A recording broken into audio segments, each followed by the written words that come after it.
Hi everyone. In this video, I'm going to show you very quickly how to install the TR Scalping DOM and TR Tape add-ons for Ninjatrader, and then I'll walk you through the features of both tools. Let's go! After purchasing an add-on on tradingrevealed.com, you will receive a confirmation email containing the zip file for the add-on.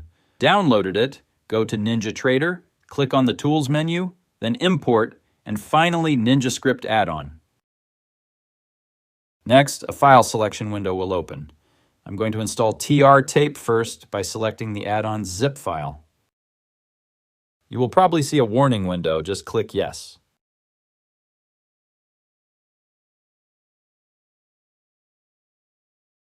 Another warning will appear. Just click Yes once again.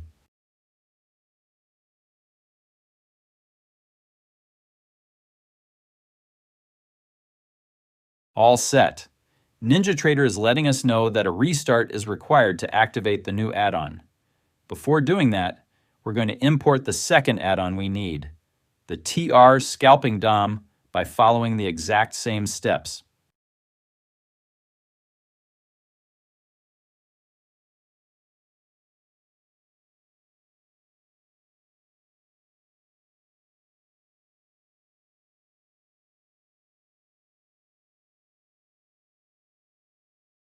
Okay, now, we are going to restart Ninjatrader to activate both add-ons.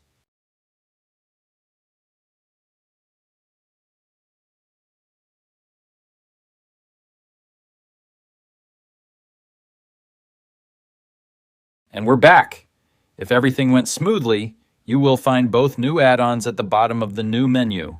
I'm going to open the TR Scalping DOM to get started.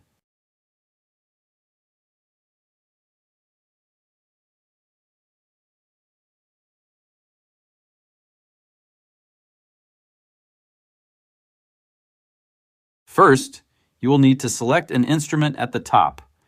Well, nothing is happening here because I don't have a data connection open in NinjaTrader. That's not a problem. I'm just going to connect to my broker.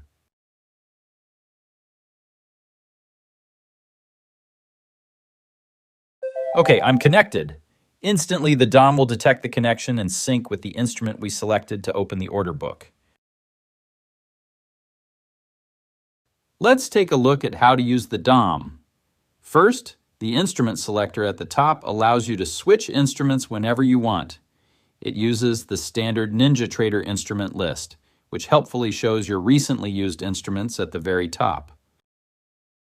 Here, you can select your trading account if you want to place orders directly in the DOM. Here, you can choose the number of contracts you want to trade. A default list is available, but you can also type in your own number directly. Next to it, you can select your ATM strategy if you use a predefined stop loss and take profit. This list automatically retrieves the ATMs you have already configured in NinjaTrader. If you need to add new ones, you'll have to open a chart, as you cannot create them directly here yet. Now let's look at the DOM columns. I'll talk about the P and L column later. The session vol column shows you the volume traded at each price level since the start of your trading session, meaning since you opened the DOM.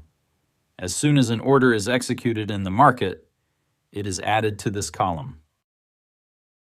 The Today vol column is a volume profile from the start of the day. If I scroll up or down, I can see all the price levels where trades occurred today, with the most significant levels displayed in a darker color. Using the mouse wheel, I can easily scroll up and down to view all prices.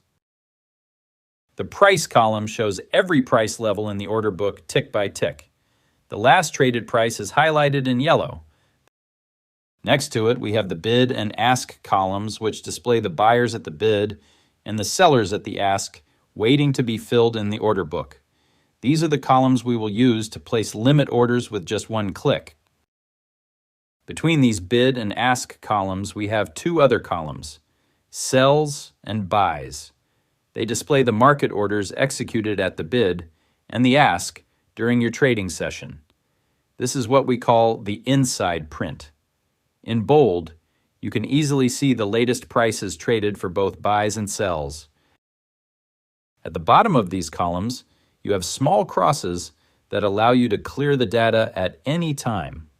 We'll see later that you can also clear them automatically using a timer in the settings. At the bottom of the price column, you can recenter the DOM on the last price at any time by clicking the small icon. I'm going to scroll the order book with the mouse wheel so you can see exactly how it works.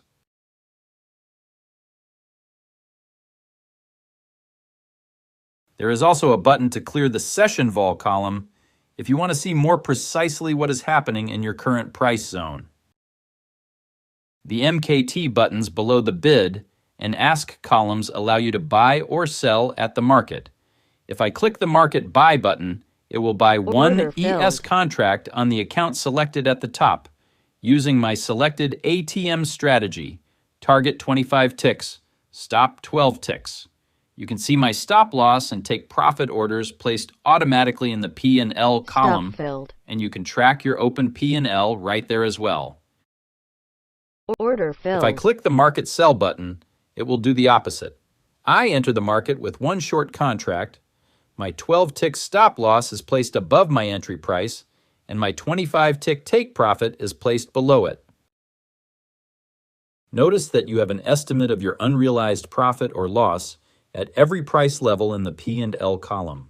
At the bottom, you can see your current average position, as well as your unrealized P and L, and your realized P and L for the day on the right. You can easily move your stop and limit orders by dragging and dropping them with your mouse in the P and L column. Note that a single click on an order will cancel it, so be sure to hold down the left mouse button to drag it to a new level. Here, you can clearly see that my entry point was at 6,764.50 and that I've moved my stop into profit. If my stop is hit, I know exactly that I will make $50. Stop filled. Order submitted. Now I'm going to try to buy and we'll see how I can cancel an order very quickly. Let's say I place a sell order at 6,767.75, but I made a mistake. I just click on it to cancel it. Order canceled. You can also display the P and L column in ticks by clicking on ticks at the bottom of the column and switch back to currency at any time. I haven't mentioned the buttons at the very bottom yet. You can choose to close all your orders and positions at once with the Close All button. Order filled. As we've seen, you can cancel orders by clicking them individually in the P and L column. However, you can also use the Cancel All button at the bottom to cancel everything at once. This will remove all pending orders, but unlike the Close All button, it will not close your open positions in the market. Now let's take a look at the DOM configuration settings. You can open them by clicking the gear icon at the top right. The Auto Center Grid on current price setting allows you to recenter the price grid on the last traded price whenever there is a move of X ticks, set to 25 ticks here. This helps you avoid using the mouse wheel constantly on highly volatile instruments, where the price can quickly move off the top or bottom of the grid and become difficult to find if you're not paying close attention. I've set it to 5 ticks, and I'm not going to touch the mouse wheel just to show you how it recenters automatically.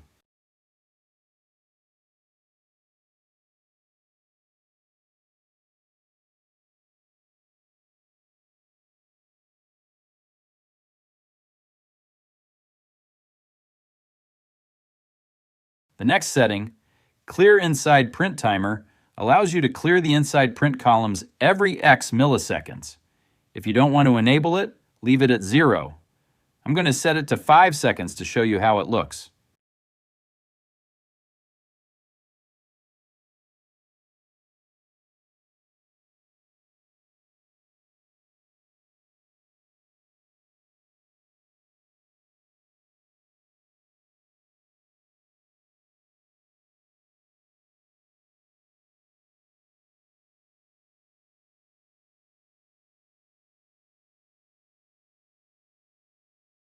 The Use Level 2 data setting allows you to see the market depth in the bid and ask columns. Not everyone has access to this, as you need to pay for a Level 2 data feed through your broker or prop firm. This setting allows you to disable it to improve performance if you don't have a Level 2 subscription or if you simply don't use the pending limit orders in the bid and ask columns. I'm going to disable it so you can see what happens. I won't have the market depth anymore, so I'll only have the bid and ask data on a single price level.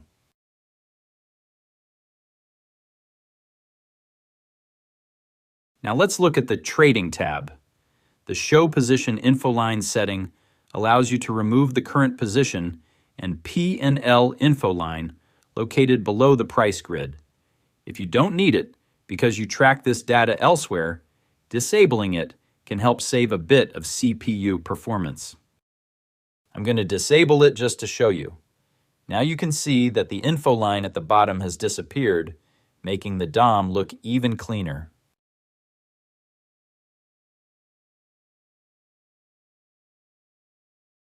The next setting modifies a specific behavior. When you're in a position and the price moves very quickly in your favor, sometimes you don't have enough time to set a take profit manually. With this setting enabled, if you are in a winning long position and you click to sell between your entry point and the current price, it will send a market order to close the position in profit, instead of placing a stop order, which is what would happen if this setting were disabled. I guess I might have lost you there. Let me show you. It'll be much clearer this way.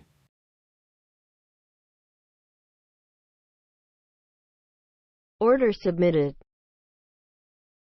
I'm going to sell at 6,748.25 and wait until I'm well into profit.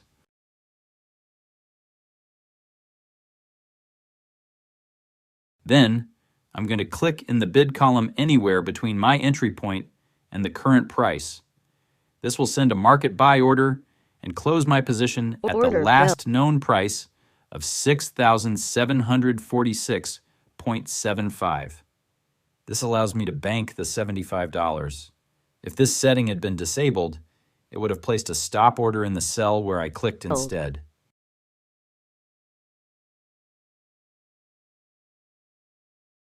We're all set with the Trading tab. The Performance tab allows advanced users to enable logs. Generally, you don't need to turn this on unless our support team asks you to, and to adjust the refresh rates for various interface elements. This can be useful for increasing or decreasing the refresh speed depending on your CPU power. Now, the Columns tab allows you to customize which columns you want to display and change their order. For example, if I take the P and L column, which is currently first, and move it to the bottom of the list, then save, you can see it has been moved to the right side of the order book. You can also resize the columns on the fly by dragging their headers and move them around to change the order as well.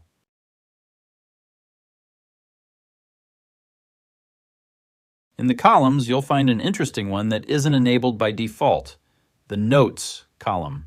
I'm going to add it right now. As you probably guessed, this column is used to take notes on each price level. These notes are automatically saved per instrument. You can simply double-click on a cell and add your comments to identify key levels, keep track of where the big buyers and sellers are, or anything else you'd like.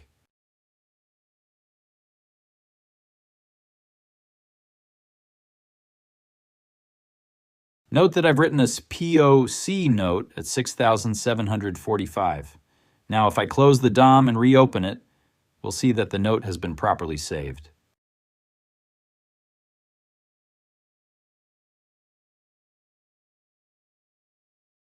You can change the instrument at any time. I'm going to switch to NQ for this example. In addition, you can open as many DOM windows as you want to monitor multiple instruments, and each DOM can have its own unique configuration.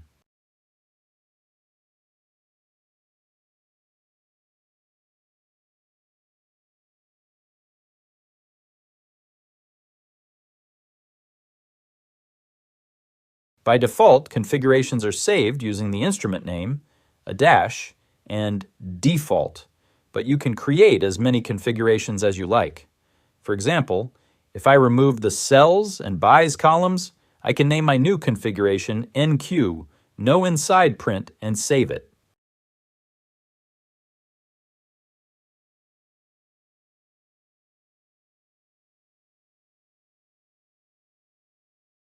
And if I want to go back to the default configuration, I can select it from the drop-down menu, which will load the NQ03-26-default setting. Once I click Save, the inside print columns appear again. Thanks for watching. If you have any questions, feel free to leave them in the comments or join our Discord server to chat with us.